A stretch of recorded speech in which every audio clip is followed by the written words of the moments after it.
You are now listening to the Bickering Brothers Podcast.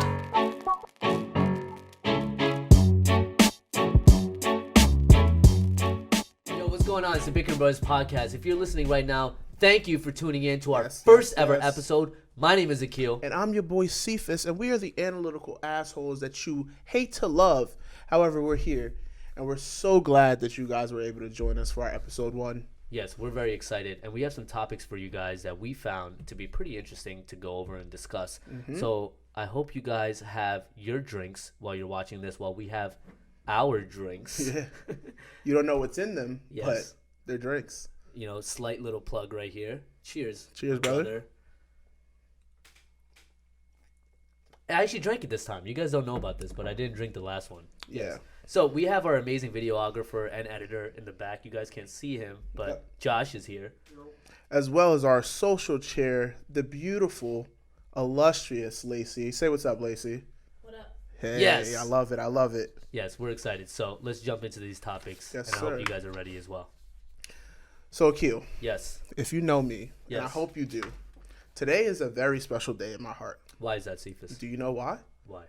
Because NFL season starts, baby. Hey. Not really. I mean, because today's Sunday. We're going to be recording this on Sunday, by the way.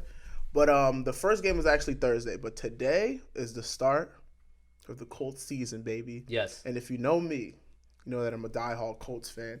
Even though my boy Andrew Luck retired recently, and that hurts a lot. Sorry to hear that. I'm very excited to see what we're going to do today against the LA Chargers. I'm excited too, man. Let's Colts are do a it. great team. And I don't know much about NFL, but I'm open to ask a lot of questions to understand the game and understand all the stats and all the things that you know. So you're kind of like the NFL whiz compared to me. Yeah, I try, So- dude. I'm going to give you any knowledge that I have if you have any questions for me, and I'll try to do what I can. Let's jump right into it. What's the knowledge that you have for NFL this past week? Well, this past week, I think we all have the knowledge. Because AB Antonio Brown has been acting like a goddamn child, and I don't Yes. understand why. So I'm pretty sure you probably know what's been going on from like Thursday to like Saturday. I do. Antonio Brown. Well, do you want me to give you what happened? The latest thing is that he left the Raiders and then just joined the Patriots. Yeah. Literally hours after he got dropped from the Raiders. It was like this whole thing about him. It initially started with him wanting to keep his helmet, right? Right. He wanted to hold on to his helmet, this helmet that he's been using for the past 10 years or so.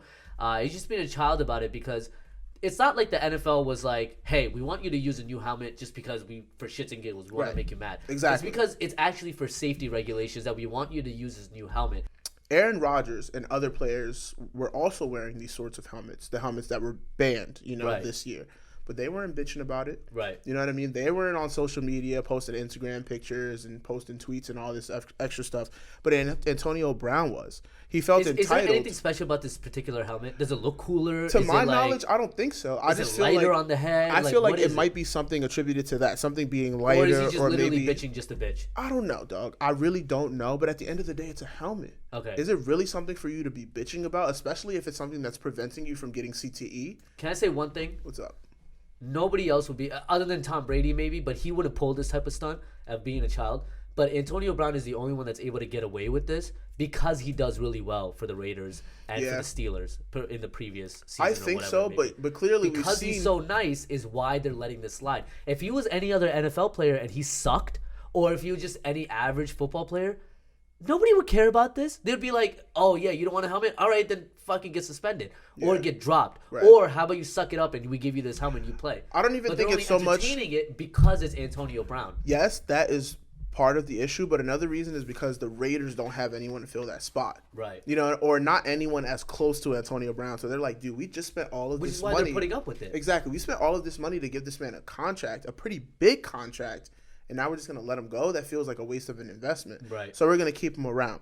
However, I digress on that. But just to kind of lay out the timeline for you. So on Thursday, to kind of speed it up, he got into an argument with the GM, threatened the GM, and said he was probably going to punch him in the face, something along those lines. So yeah, Akhil, imagine if you were to say something like, I'm going to punch you in your face to your boss at work. What do you think would happen? Automatic unemployment. Automatic, right? Yeah. Instantaneous. Yeah, no like, bro, no you doubt wouldn't even about it. you probably wouldn't even be able to get back to your cubicle without knowing that you were fired, right? Right, but you know what's funny about that though? Like I've worked at so many sales jobs, and it's always like it's the same thing with every single sales job. It's like if you do really well and you bring a lot of money to the company, you could basically go up to your boss and be like, yo, fuck you. And they'll be like, ah, ha, ha, that's a joke. What, you know what I mean? But to that extreme, can you threaten your boss? No, absolutely not. That wouldn't and be that's okay, what AB right? basically did. That's right. basically what he did. So they said that they were planning on suspending him, but then they never suspended him until he was saying, oh, you guys are taking away my guaranteed money. I don't want to play anymore. Right. Essentially, he just asked them to pretty much to let him go. And they let him go. And now he's with the Patriots. So do you think this was all part of the plan of him wanting to leave the Raiders and then build? I think so. Because he didn't get what he wanted. Because he didn't get what he wanted, he was ready to go. Right. You know, that's just point blank period. Right. But beyond that, I digress from Antonio Brown. I'm over him. But, you know, I just kind of want to give a kudos to two players who got huge paydays this week. Being Zeke and Julio Jones. Julio Jones, understandably. Yes, and Zeke very much understandably as well. Back. Zeke did something similar to Antonio Brown. He held out, but he held out because of contract situations. Okay. He was trying to negotiate money. for the best contract because with running backs, you have the shortest window of time in the NFL. Most running backs probably retire in their mid-30s. Right. So in that position, you want to get out soon. So you want to, you know, make a lucrative career before you leave. And he's making how much now?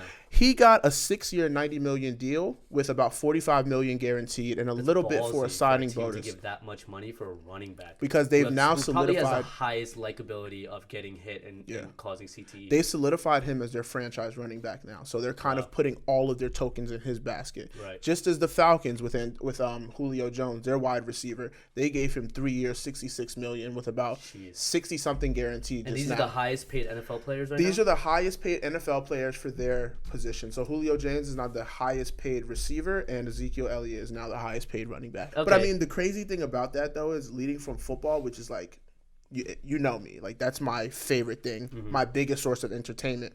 However, I'm a huge comedian guy. I'm all about the humor. I'm all about that. And I know you watched that new Dave Chappelle sitcom, and there was some things around that. So I kind of want you to, introduce that. What did you think about that? So Dave Chappelle came out with his Netflix special. This is not the one of him walking on stage with the Jewel pod, which is the one that I honestly didn't like. Wait, time out. He walked on stage with a Jewel pod? Yeah, he was walking around smoking a Jewel. Wow, I didn't see that. It's pretty funny. Yeah, that was like the one before this new one. But he dropped this new one called Sticks and Stones. Yeah. And it covers a couple of topics and various topics like transgenders, transsexuals. I honestly don't know how to refer to them, and I don't want to say anything wrong. Not just yet. Catch us in episode 5. Right. And then he talks about Juicy Smouillet. Juicy Smouillet? The French actor. You heard about him? Dude, he's my spirit animal. Yeah? I always wanted to be Juicy Smouillet when I grow up. He talks about him. He talks about Kevin Hart. He talks about a lot of different things. But the thing is that Dave Chappelle got a lot of backlash because he was kind of sharing his thoughts about the transgender community and Kevin Hart and Michael Jackson and his accusers and all this stuff. And he was kind of saying some outrageous things. But the thing is, what I want to say about this whole thing is that it's a joke.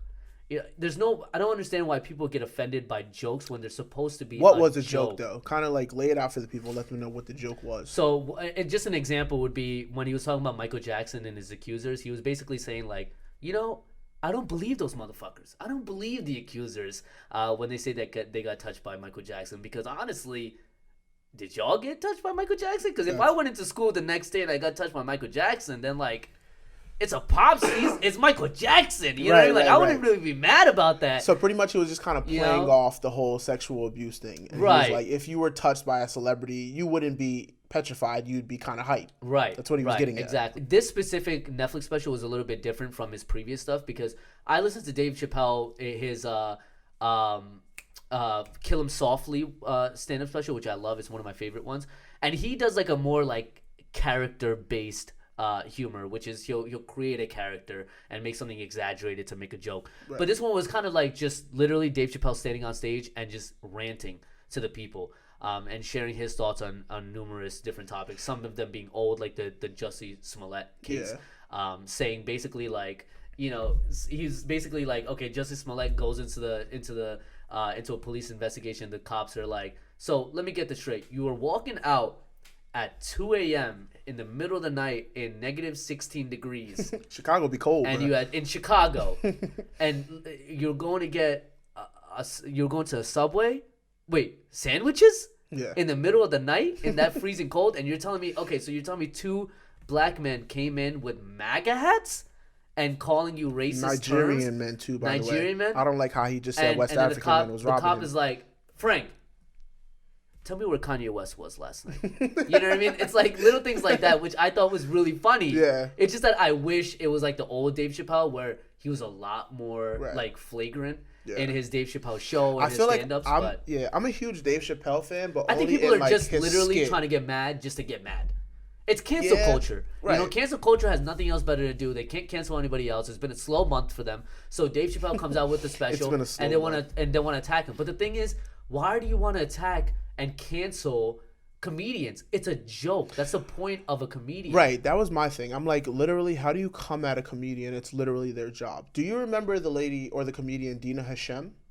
Is she the one that made fun of XXX Tentacion? Precisely. Right. So Dina Hashem made a joke about XXX after he was, tragically murdered in his car, and kind of twisted it around and say, "Oh, that would be a great Venmo commercial." And it was an okay joke. She kind of said that, "Is anyone still mourning XXX Tentacion? He's a rapper who was murdered. He's dead now. He was shot, and he was on his way to buy a car with $50,000 in cash, and somebody shot him and took the money, which is very tragic." But I also think that'd be a good commercial for Venmo. Oh my goodness! Is what he said. Christ. It's a dark joke, which people could see as funny. However, she got a lot of backlash for that joke too. So my question to you is, right? I want to ask you, where do you think the line should be drawn when it comes to comedians? Okay, so the thing about dark humor is that dark humor is especially funny. And I'll go to the XXX part, right? Okay. Is that dark humor is especially funny because any joke where I'm supposed to be like, especially the Michael Jackson Accusers one, I was kind of like, ooh. Because you're not supposed to laugh. You know what I mean? Right. It's one of those jokes where you're not supposed to laugh at it. But because of your inner human, you're just like, nah, I can see the funny. It's like I'm looking around and I'm like, okay, that's kind of funny. Because it's so much easier to find humor. The XXX one is it's too early. And is it? I don't know how I feel about making jokes about XXX, which was innocently murdered. Mm-hmm.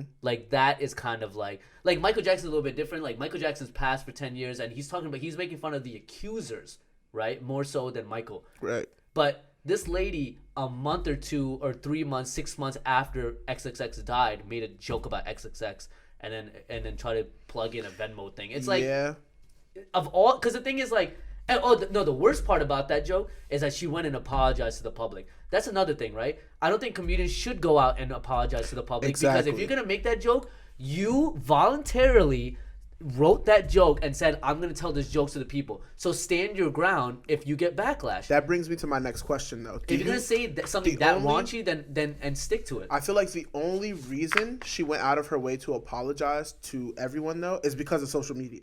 It's because we kind of forced her hand to go out there and apologize for something that she gets paid to do. It's her job for her to be a comedian. Something similar to Kathy Griffin, maybe 2 years ago, which was a little more serious because she was holding the head of our president. Right. But I'm like, I don't understand how you guys can be upset about this. But if someone goes and makes a joke about Magic Johnson having HIV, which could offend millions of people that have HIV, you're cracking up laughing. Right. So I ask, where's the line drawn?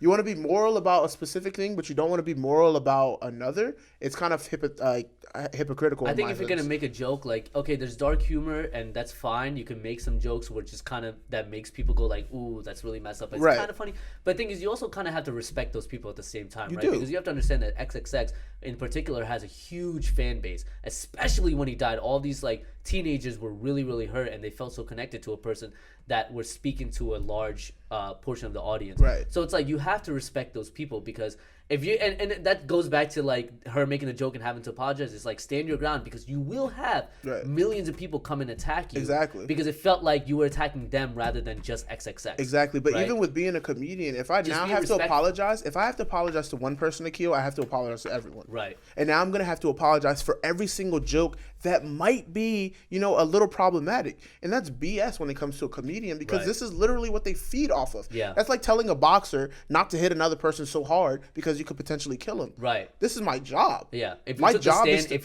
if you told yourself you're gonna hit this boxer really hard, then stand your ground. If you stepped into this ring and you wanted to fight me, you're gonna fight me. Right, You're not. exactly. I shouldn't have to apologize to you after beating your ass. Yeah. I think the Dave Chappelle thing is really stupid. Right. Cancel culture is just really bored. Go watch that special if you haven't. It's called Sticks and Stones. It's a really funny special. Yeah. Personally, I'm a huge Dave Chappelle fan, so it's not better than his old stuff, but it is still fun. So go check that out. After talking about cancel culture and all this might be someone that we were probably going to cancel if we didn't already cancel him before he passed away. Okay, this is interesting. I don't even know what you're gonna bring up. Jeffrey Epstein. Young Oh F. yeah, of course. That man is. I mean, he is literally canceled from life. Before we even go into it, because I know a lot of people probably already know what Jeffrey Epstein is. Kind of an old story. Yeah. Do you think he committed suicide, or do you think he was killed? No, we talked about this. Yeah. So when you're in, he was in federal prison, and he was put on suicide watch, but he was taken off. Yeah, no, we talked about this where it was like you were so adamant on the fact that Jeffrey Epstein did commit suicide. But there were so many sources from that prison saying that it's nearly impossible. Yeah. Little things like sheets, right? They give you, because they know this. There's a more likelihood of somebody committing suicide in the first 6 months of being in jail than any other period of being in jail, whether it be 6 years, 10 years, 25 years, whatever it may be. There's the highest likelihood of committing suicide within those first 6 months. They understand this. So when they give bed sheets, even the bed sheets are like paper thin to the point where they cannot even constrict. Right, it would rip. They can't even cut your throat, your air circulation off. Other things is like when they give you pencils, the pencils are even rubber, so you can't even poke yourself with the pencil to kill yourself. Right. They have thought all of this out, that it's nearly impossible to try to commit suicide. Yeah. There's so many factors for Jeffrey Epstein where, from all the billionaires that he knows, Bill Clinton, Donald Trump, all the different powerful people that he does have contact with, that he's taken on his jet to take to that secluded island to groom little girls, little women. Thank you for sexually helping me with that. abuse them. Yes, is that he has contact with so many powerful people that it makes more sense that if he was gonna go out and give a deposition about these people, that they would come in and say, hey, I will pay you. Because think about it, right? It's the same thing with El Chapo. Why does he get out of jail all the time? Because he just goes up to one person, or one of his henchmen go up to a guard and say, hey, you're going to let this man out tomorrow. We're going to build a tunnel. You're going to let him out. And if you don't, I will kill Maria and your daughter Sophia, and we'll talk about that later. It's like, it's laid out. And I feel like the same thing has happened to Jeffrey Epstein, for that guard to fall asleep when Jeffrey Epstein was able to kill himself. Yeah, definitely. After some research, I definitely agree. Initially, I thought that he killed himself, because he didn't want people to come in and kill him. Right. But then after doing more research and actually looking into who Jeffrey Epstein actually was, I'm like, it's very likely for someone to have come in and killed him. It makes sense for Jeffrey Epstein to go up to someone, to go up to one of his own people and be like, make a way for me to kill myself. Right. Other than the fact that he has his friends coming up to him and saying like, you better not. Yeah, tell them about what I was doing as well. Most likely it's his friends. Now I say that to say this. It's because a federal judge recently came out and said that he was contemplating releasing at least 200 names of people that were associated with the whole Jeffrey Epstein case. 1,000 people. 1,000 people. I'm sorry. The actual document was 2,000 pages long.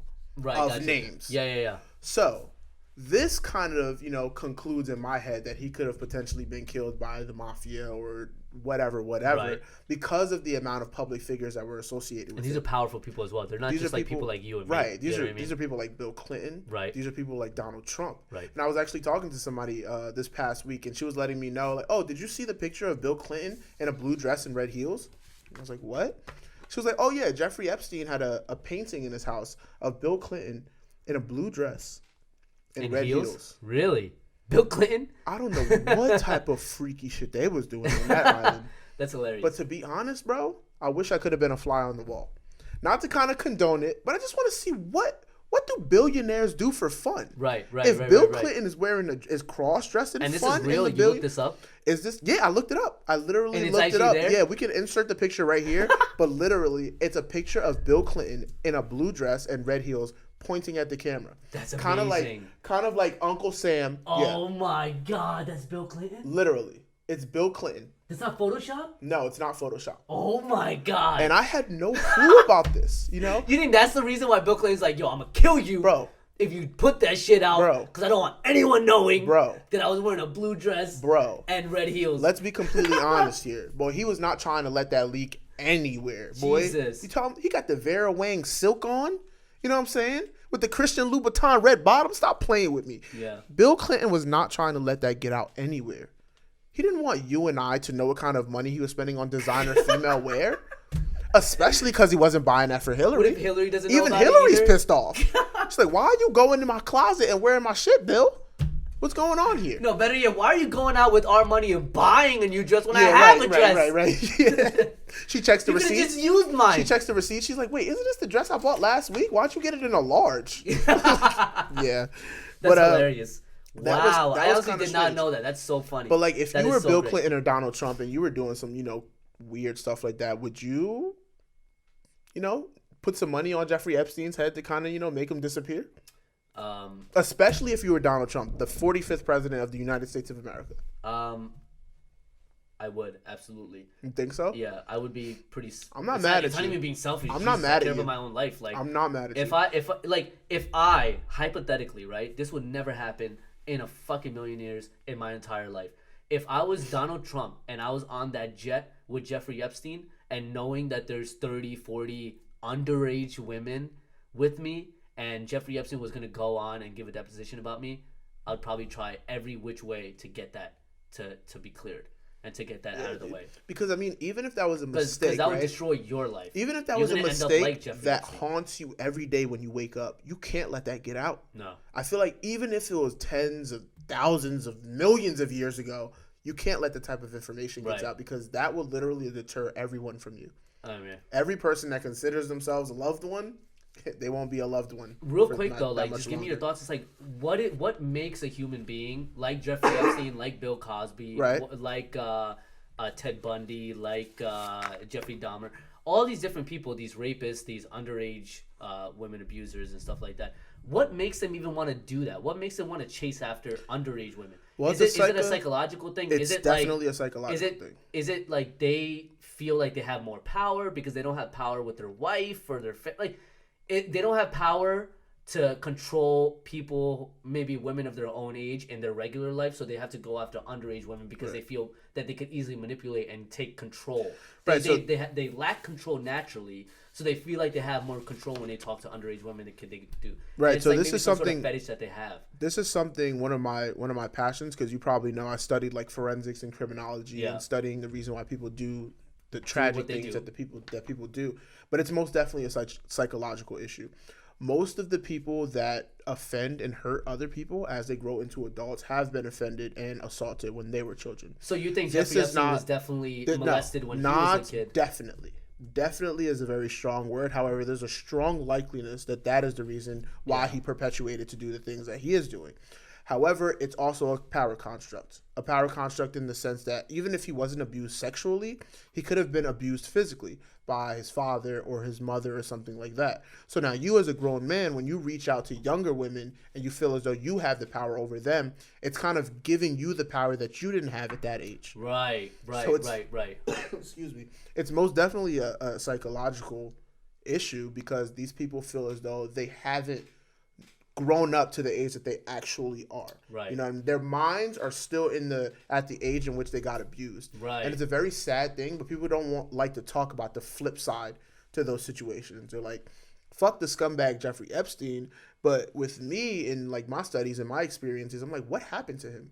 People don't just, grow up to want to touch little girls. It's not normal. So let's dive deeper into what that is and let's talk about it. Like if something like that happened to someone that I loved and I respected, bro, like there would be no holds barred. Right. Like, I would put my life on the line or put myself in jail if I was to ever hear some shit like that happen to my niece or my little sister, my mother, or anything like that. I have way too many women in my life to just be okay with that or just to push that under the rug. Yeah, and so same goes for the people that do it. Like if I had a friend that was doing this sort of act, no. then I wouldn't even be able to like kind of back you up on that. But honestly, I guarantee you would not be my friend anymore and you would not be walking on the inside. Hey, so is there anything else that you want to talk about before we close out this first episode I love that. We got the NFL, we got Dave Chappelle, and we got Jeffrey Epstein's stories. We did a lot. But honestly, something that I kind of think we should do, especially after talking about a dark situation like Jeffrey Epstein, is kind of give like some type of motivational quote. Yeah. Or some type of motivational something. So I think both you and I every week should come up with like a quote or something. Okay. Or something that we should have in my head to like motivate the people or kind of give the people off to the next week. Would you like me to go to kind of start it off? You can go first, yeah. So I've actually, I read like a lot. You do as well. And I've been reading Malcolm Gladwell's David and Goliath. He quoted, "What is learned out of necessity is inevitably more powerful than learning from things that come easily." And that resonates with me a lot because I feel like most of the things that I learn out of necessity, things that I learn out of either my mistakes or things that I learn that I'm forced to learn, resonate with me way longer than things that I learn in textbooks. Right, absolutely. Or things that I learn. Because you're genuinely interested. Or things that I learn from other people. Like, for example, if you're like, hey, don't buy gray paint. If I learned that from you, it wouldn't resonate with me longer than if I was to buy, purple paint and I realized that I hated it and gray was my favorite color. Of course, I learned by experiences more than exactly. And I feel like these experiences that he's referring to in this situation are undesirable experiences. The experiences that you weren't planning for and the experiences that you didn't want to happen. Those are the experiences that make you a stronger person. I like that. That's a fucking great quote. So I feel like everyone else needs to go out and look for those undesirable difficulties because those undesirable difficulties are actually the real thing that makes you stronger in life. Yes. That's a great quote. I like that one. Right? I'll write that one down. The quote that I have is the one that's always going to be in my head for the rest of my life because it's a quote that I live by because for the longest time I always worry about what people think about me, and I know a lot of people do as well. My quote is basically, in my 20s, I worried myself sick wondering what people thought about me. In my 40s, I didn't give a flying F what people thought about me. And in my 60s, I realized nobody was thinking about me. Man, and it's funny because as I get older, that quote really does resonate with me because as I get older, I just start to realize that I really, in high school, I cared so much about what people thought. Like me posting on social media, me wanted to pursue my YouTube career and some sort of entertainment in that sense to show my face and be able to just vent and vlog. And it stopped me because I could have started at 17, but worrying about what people thought about me is what kind of held me back. And I finally got to 24 where I was like, nah, honestly, screw that. I don't care what people think about me. They're worrying about their own life. I don't think they care about what I'm doing. That's such an accurate quote, yeah. Right? And this is a quote that I came up with on my own is basically once you accept, it's very dark, but we'll leave it at this. Once you accept death is when you really start to live life. When you accept the fact that you know that you're going to be leaving this earth sometime in the future is when you really start to live life to its fullest. Wow. Okay, I know we're kind of over our limit, but I do a quote of the day every day at work, right? I have a whiteboard in my cubicle, and I do different quotes, which is why I decided that we should probably do something like this. Yeah, I think it's great. One of my quotes this past week from Salvador Dali was, once you realize and once you start to fear or have no fear for perfection, you'll start to do whatever you need to. Meaning that once you realize that one's perfect, different. Everybody's different, and no one's perfect, no one will ever do anything to 100%. You then start to realize that I'm not shooting for perfection. Right. I'm just doing the best that I can. I'm just shooting to be myself. Exactly. And everybody's different. So take those quotes, do whatever you can with them. We advise that you try to live by them every day. And next episode, look forward to our new topics and our new quotes. Yeah, like Akhil said, we're happy you guys decided to come in and watch us. Why? But you did. And we're happy you did. We're happy to bring you knowledge, news, sports. What'd you say in the promo? Music, sports, film. Everything. And bullshit. Trending topics, current events, all that fun stuff. All that fun stuff. All right. From the bottom of my heart, and I think I can speak on behalf of Akhil as well, we totally and utmost have respect for all of you guys. Yes. And everything that you guys do, and we hope that you guys will continue to watch us. Yeah, you guys make this happen, and this is the first of many, so we hope that you stay tuned. We're excited, and I hope you guys will tune in for next week. Let's do it. For that, we are the Bickering Brothers. My name is Akhil. It's your boy Sephus. And thanks for watching. We out. Peace. Try